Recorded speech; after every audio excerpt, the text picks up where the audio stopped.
Nous, on est riches parce qu'on est en train d'appauvrir l'Afrique, de nouveau, l'Amérique latine, l'Asie. Nous sommes nous les responsables de ces millions de morts. C'est nous qui disons que tu dois avoir accès à l'eau simplement si tu la payes. Que je t'amènerai l'eau si je suis rentable. En Afrique, c'est nous, c'est pas eux. Eux, ils étaient capables de le faire en communauté. Et donc, à l'heure actuelle, il faut se dire que les guerres qu'on est en train de faire, c'est quoi? C'est parce qu'ils nous ont attaqués. Qui? Quand Sarkozy a bombardé la Libye, aucun Libyen n'avait attaqué la France. La France n'avait pas été bombardée par personne. Et nous, et quand les Américains ont bombardé Bagdad ou l'Irak, parce que c'était l'ennemi du mal, donc tous ces millions qui sont morts, et tous ces millions de réfugiés syriens, irakiens, etc., c'est qui eux, ils sont voulus. Et nous, on a le courage après de dire, je vais t'aider pour rester chez toi. Hein? Alors qu'on les a créé les conditions pour qu'ils doivent fuir. Et nous, on va dire hypocritement à cette Europe qui hypocritement donne 6 milliards à la Turquie, 2 milliards aux Libyens pour pouvoir tenir les gens qui viennent d'Afrique, où on est en train d'alimenter, nous, les guerres. Mais il faut s'arrêter de se raconter des balivernes ici. Hein? Il faut arrêter. La guerre ne se fait plus parce qu'on tue l'ennemi.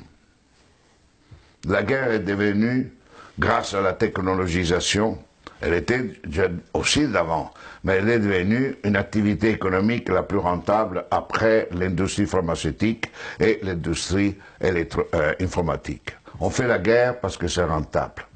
Et malheureusement, si nous ne changeons pas nos dirigeants, et nous-mêmes, hein, dans le sens pas individuellement, mais les systèmes de valeurs fondamentaux, la sécurité nationale qui explique la guerre, la souveraineté nationale, l'appropriation privée du vivant, etc. Tout ça, on fera la guerre. On fera la guerre, pourquoi? Parce que pour cela deviendra une activité de plus en plus rentable. D'ici quelques années, si vous éliminez la guerre, le PIB mondial chutera, d'après le système dominant. Elle ne chutera pas si on est dans un autre système.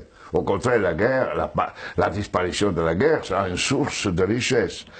Mais c'est pour cela que les dominants à l'heure actuelle ne veulent pas réduire les armements, ne veulent pas réduire les occasions de guerre. Parce qu'imaginez-vous la France sans la guerre. Que serait comme économie? Imaginez-vous les États-Unis sans guerre, deviendraient les pauvres. Dans des économies pauvres.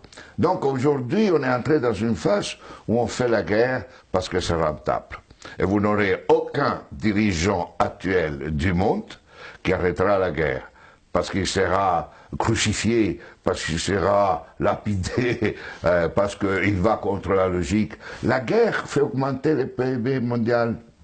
La guerre permet la croissance économique. Et on suppose que si on fait la guerre, on augmente la création d'emplois chez nous, non?